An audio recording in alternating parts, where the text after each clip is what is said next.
Hilingan mo kaya ito ngayon, dala. Kung maguray gusto ni magtatsaga sang ditan. Iba siguro na may mga kuana no? Ini nga.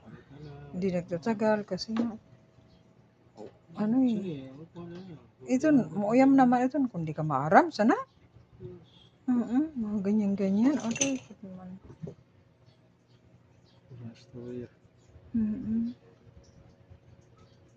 Hindi ka na yung trabaho ka na, ngayon ka na. Good naman. Masan kanan ano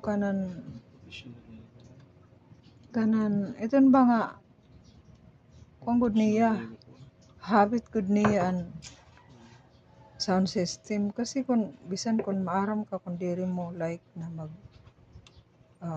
ganyan diri mo like yung sound system kuan lang ihapon ano. Ayaw na lang. Okay.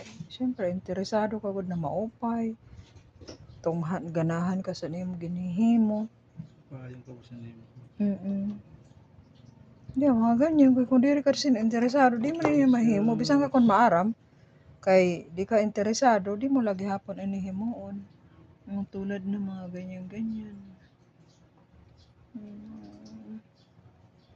Napaka-detalyado.